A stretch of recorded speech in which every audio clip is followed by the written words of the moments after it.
Isn't Reverend Wright a lot more irrelevant than Bill Ayers? I mean, he sat to John McCain to decide. That's true. He sat in the pews for 20 years and heard Reverend Wright say some things that I think most people would find a bit concerning. But again, that's John McCain's call.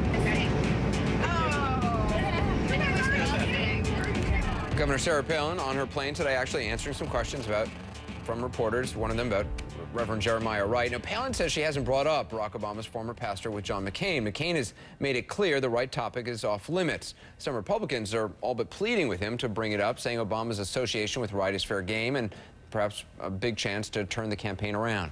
Let's talk more about that and others in a strategy session. With me again, CNN senior political analyst and former presidential advisor David Gergen, Republican strategist, former senior advisor Mitt Romney, Babe Buchanan, who supports John McCain, and Democratic strategist Jamal Simmons, who's also an advisor to the Democratic National Committee and supports Barack Obama. So, Babe, given that Obama's relationship with Wright is more established than Ayers, should Wright be off limits?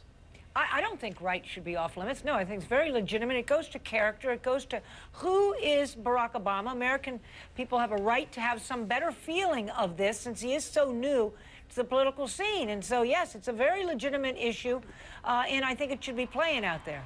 So, by the same token, then, is Sarah Palin's, church a legitimate issue, or her involvement with, her speaking to the Alaska Independence Party? Sure, it's been raised, and she's explained it, and if the Democrats want to say more about it, fine. I ask you, Anderson, and the other panelists, if indeed John McCain had gone to David Duke's home for a fundraiser a year ago, do you think that would be out there as a key issue? The press would be all over it.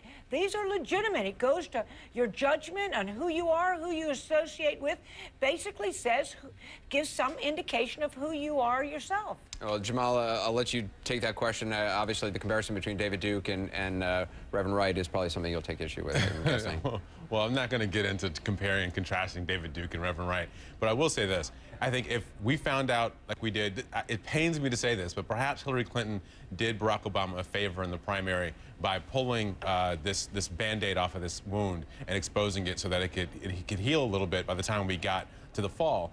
But if we had just found out about this, I would imagine the press would be having a field day with it. The reality, though, is we are dealt with this stuff in April. Barack Obama gave a speech that 4 million people watched on television, and they were basically pretty satisfied with his answer. But what we do know is that people really actually don't want to hear about any of this stuff. They actually want to hear about somebody who's going to help solve their problems. I was in Virginia last week, where 40,000 people have lost their jobs in the last eight years. 159,000 people last month lost their jobs nationwide. Here in Georgia, we've got hundreds of thousands of people who are going out and voting early. People actually want to vote about real issues that affect their lives. And yet, David, there is this tightening in some of the polls, and a lot of the stuff that Palin and McCain have been talking about are issues other than the economy. Yeah, first of all, let's take the David Duke comparison off the table. That's just wrong. But I just think it's just, I can't it's hard to even deal with that. We don't know why the race is slightly tight. It is slight, but it's modest, and it's important and worth watching. It may well be that people are coming home who are naturally inclined to vote Republican. There may be a lot of reasons. It may not be this other stuff. But I do think at this point, I don't think John McCain can go after Reverend Wright. This table is set. He took that off the table. If he were to do it now in the last couple of weeks, it would seem very, very desperate. It would be as if the pro-Obama people suddenly started saying, we want to see all the health records of John McCain. We want to see what they indicated about his age. We want to see what they indicated about the cancer. That's a legitimate question, too.